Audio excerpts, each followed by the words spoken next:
Good morning. Kevin here from Funded Futures Network. What's missing in my trading? That's something that I used to ask myself over and over, and a lot of people ask themselves over and over and over. What am I missing? Why can't I get consistent? Do you remember when you started, you studied this industry, the charts, the setups, you watched videos, and you were all over the map learning this stuff, and you thought to yourself, hey man, I can make this happen. I can learn this stuff. I'm a smart guy. I can learn this stuff. I can make it happen. And you learn the technicals. You learn about EMAs. You get yourself a platform, maybe two platforms. You start learning the graphs, how to pull your charts, how to pull your probes or your lines or your channels or whatever you want to call it, whatever the strategy was, your stochastics, your Bollinger Bands, and all that goes apart with it, right? And then you realize, hey, listen, yeah, I need to have a methodology behind this, how to control my risk, to be on the top end of probability. So then you learn how to control risk, 2-to-1, whatever it is, 1-to-1 with a 70% win ratio, whatever your methodology is. You start learning that stuff, and you start putting those two pieces together, the technical, the EMAs, and the Bollinger Bands, and the methodology start bending into one. And you find some success. You actually see the stuff play out, you see the stuff work, you spend some capital, maybe you put some money in an account, you start trading it, you blow it up. Maybe you go buy some new stuff, maybe go buy not the free version of something, right? And you eventually find yourself, you crash and burn. Blow your account, or you just can't find consistent success. And the next thing you realize, there's something missing from your trading, and you don't know what it is, right? You look at everything and you listen to everyone in the market today, and they're selling you this, they're selling this methodology, and they're selling this technical indicator, and they're selling this edge, and you go buy some of that stuff, and you find some short-term success, and you crash and burn. And I say this because I was there. I bought every single indicator I could lay my hands on. Then the next week, this guy comes out with that. Then I go buy that. Then I go buy this. And I just kept on buying and buying and buying and buying tens of thousands of dollars. And I have a lot of indicators I could use. And today, I actually only use 3 of them. So then the frustration starts to build, because you think you're buying this, it's working short term, and then it doesn't work, and it goes out the door, right? And then you start wondering, like, what's going on? The frustration starts to build. You hear of trading psychology, and you brush it off. Yeah, I got no fear. The ego comes out in you, right? And you listen to people that talk about trading psychology, and it's like, man, I don't think I have a problem with this, And you'll push it off only so far until you either run out of money, or you run out of ideas, or you bought every single indicator in the world. And you get to the point where you realize, man, I am missing a vital piece to my trading somewhere. You realize that the technical and the risk management are not the only pieces to trading. Psychology is also real. And that's when you start shifting your mind, and you realize this, and you understand that you are missing this vital piece. And the piece you're missing is that you have the knowledge, and you have all the knowledge, but you just cannot apply it under stress.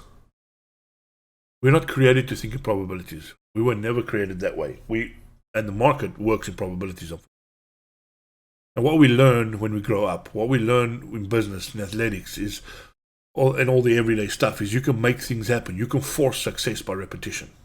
Whereas in trading, sure, you need to practice, but you cannot force yourself on the market. Trading is very different, and we need to train our mind to see the world in a different view, in probabilities. And you must remember, what you perceive is what you see. So if you perceive the market as bad, that's what you get. If you perceive the market as coming against you, coming to get you, that's what you're going to see, and that's what your body's going to react to. And you will never become a consistent in trading, if you don't have this trading psychological part intact. Never. The key to success is you have to decide if you are willing to train your brain to think differently than what it is used to. Do you really want to become a trader and train the mind that is right for trading? You're going to make that decision yourself. It's going to be hard. It is hard. Believe me, I've been there. And until we have these skills to see the market in probabilities, we'll continue to see the market through the eyes of fear. And what you're going to do when you see it through the eyes of fear, you're going to take profit early, you're going to move your stop, you're going to close your trades too early, you're going to do all this stuff that you're going to keep taking stops until you blow your account. You're going to get all this frustration. You're going to have this over and over. It's a recurring circle over and over and over. But when you look at the market in probabilities, you'll have the discipline. You'll see the trades for what they are, not for what you perceive them to be.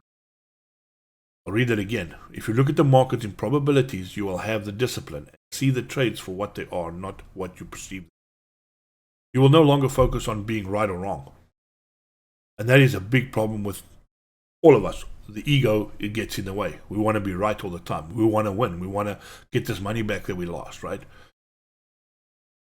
And you'll see, and once you focus in probabilities, and once you have the right mindset to be trading, you will see the market is impartial, and you'll start to focus on your progress and performance as a trader, and not your P&L. It all turns into probabilities, and whether you are right or wrong, it doesn't matter. It's based on your performance. Again, I'll say that again. Whether you are right or wrong, it doesn't matter. Yet we are humans. We want to be right. No one likes to be wrong. No one likes to be, oh yeah, sorry, my bad, I was wrong. But it doesn't matter in the market. It doesn't matter in the trading.